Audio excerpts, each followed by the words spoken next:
నమస్కారం. మన మాచర్ల నియోజకవర్గంలో గత 4 సార్లు ఎమ్మెల్యేగా గెలిచిన మన పిల్లి రామకృష్ణారెడ్డి గారు నియోజకవర్గంలో ఎలాంటి అభివృద్ధి చేశారనే విషయాన్ని కూలంకషంగా ఒక శ్వేతపత్రం విడుదల చేయాలని డిమాండ్ చేస్తున్నాం. ఎందుకంటే 4 సార్లు గెలిచిన వ్యక్తి నియోజకవర్గాన్ని బ్రహ్మాండంగా అభివృద్ధి చేసి ఉండాలి. ఈ 15 ఏళ్ల సమయంలో ప్రభుత్వ పరంగా ఏ పరిశ్రమలు తెచ్చారు? మన 5 మండలాలు మాచర్ల పట్టణంలో ప్రభుత్వ పరంగా ఏ పరిశ్రమలు తెచ్చారు? అదేవిధంగా ప్రభుత్వ పరంగా ఎంతమంది యువత ఉద్యోగాలు ఇప్పించారు? ఇకపోతే ప్రైవేటు పరంగా ఎన్ని పరిశ్రమలు తెచ్చారు? ప్రైవేటు పరంగా ఎంతమంది యువత ఉద్యోగాలు ఇప్పించారనే విషయాన్ని కూలంకషంగా వివరిస్తూ ఒక శ్వేతపత్రం విడుదల చేస్తే అని తెలుసుకుంటారని చెప్పారు ప్రజలందరూ కూడా.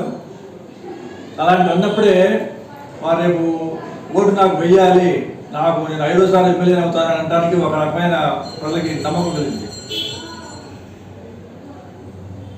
కాబట్టి డిమాండ్ చేసిందంటే గత 15 ఏళ్ళుగా ఉన్న ఎమ్మెల్యే ఉన్న రామకృష్ణారెడ్డి గారు మాచర్ల నియోజకవర్గంలో ఏ మండలాల్లో, మాచర్ల టౌన్లో ఏ గ్రామాలు, ఏ మేజర్ పంచాయతీల్లో ఏ పరిశ్రమ ప్రభుత్వపరంగా సాధించి తెచ్చారు?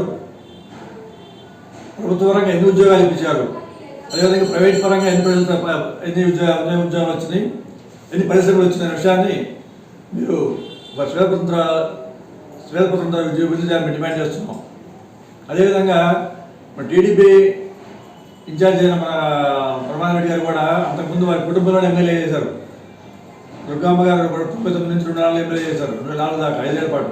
అదేవిధంగా వాళ్ళ తండ్రి గారు అంటే అందులో దుర్గంటే నాయుడు గారు కూడా ఎమ్మెల్యే చేశారు, 5 ఏళ్ళు చేశారు, 6 ఏళ్ళు చేశారు. గుర్తు 5 ఏళ్ళు, అంతకుముందు టీడీపీ మీద మొత్తం 6 ఏళ్ళు చేస్తారు. 6 ఏళ్ళు 5 ఏళ్ళు వాళ్ళు ఎమ్మెల్యే చేశారు. దాంతోపాటు 94 సంవత్సరం చేసిన ఎమ్మెల్యే గారు బునారెడ్డి గారు కానీ, 89-94 వేసిన నిమ్మగడ్డ గారు కానీ వారి చెప్పుకోదల మనుషులే. కాబట్టి ఈ 15 ఏళ్ళలో కూడా వారు కూడా మాచర్ల నియోజకవర్గంలో ప్రభుత్వ పరంగా ఏమైనా చేశారా, ప్రభుత్వ పరంగా ఏమేమి చేశారు అనే విషయాన్ని వాళ్ళు కూడా తెలియవలసిన అవసరం ఎంతైనా ఉంది. ఎందుకంటే ప్రజల్లో ఉన్న ప్రధాన సమస్య నిరుద్యోగ సమస్య. యువత దాదాపు బీటెక్ చదివిన వాళ్ళు, ఎంపీ చదివిన వాళ్ళు, గ్రాడ్యుయేట్ చాలామంది కూడా ఉద్యోగం లేక చిన్న చిన్న షాపులు పెట్టుకుంటారు, గుణితాలు చేస్తారు. 5,000, 10,000 కూడా, 5,000, 10,000 కూడా కంపౌండ్లు చేసే కొంతమంది, చిన్న మెడికల్ షాపులు గుణితాలు వేసే కొంతమంది, ఫ్యాన్సీ షాపులో క్లాత్ బట్టల కొట్లు లేక చాలామంది గుణితాలు చేస్తున్నారు ఉద్యోగాలు లేక, 5,000, 7,000, 10,000 కూడా. కాబట్టి మీ హయాంలో మన మాచర్ల నియోజకవర్గంలో ఏ విధంగా అభివృద్ధి చేశారు అనే విషయాన్ని ప్రత్యేకంగా మీరు ఒక శ్వేతపత్రం విడుదల డిమాండ్ చేస్తున్నాం. అది విడుదల చేయకపోతే మీకు నిజమైన అభివృద్ధి కోరుకునే వాళ్ళైతే అది మీకు వెంటనే విడుదల చేస్తే మంచిది. ప్రజల్లో ఒక అనుమానం కలుగుతుంది, వాళ్ళు అభివృద్ధి చేయలేదు, వాళ్ళకి ఎవరు అలాంటప్పుడు మీకు వాళ్ళ ఓటుకి అది అవకాశం ఉంటే తక్కువ ఉంటుంది, వాళ్ళ ప్రజలకు మీ మీద అభద్రభావం ఏర్పడుతుంది.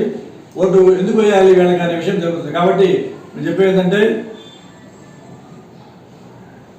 మౌలిక వసతులు అభివృద్ధి చెందాలన్నా, ప్రభుత్వ పరంగా పరిశ్రమలు రావాలన్నా, ప్రైవేట్ పరంగా పరిశ్రమలు రావాలన్నా కాంగ్రెస్ పార్టీ ఒకటే మనకున్న మెగా కాలం. ఎందుకంటే కేసీపీ ఫ్యాక్టరీ పెట్టింది కాంగ్రెస్ పార్టీలోనే, పరాశక్తి పెట్టింది కాంగ్రెస్ పార్టీలోనే, పెట్టింది దాదాపు ప్రధాన పరిశ్రమలు కూడా ప్రభుత్వ పరంగా కానీ ప్రైవేట్ పరిశ్రమలన్నీ కూడా నాడు కాంగ్రెస్ పార్టీ ప్రధాన పెట్టిన తెలియజేస్తున్నాం. కాబట్టి అభివృద్ధి చెందాలన్నా, యువత ఉద్యోగాలు రావాలన్నా కాంగ్రెస్ పార్టీ మాత్రం చేయగలదు. కాబట్టి ప్రజలు కళ్ళు తెచ్చిప్పటికైనా కూడా కాంగ్రెస్ పార్టీ పైన అభిమానించి రాబోయే ఎన్నికల్లో వేలపాటు పెట్టేస్తున్నాం తెలియజేస్తున్నాం. కాంగ్రెస్ పార్టీ మంది మనకి రాబోయేలో అభివృద్ధి పాటలు నడిపించి తెలియజేస్తున్నాం.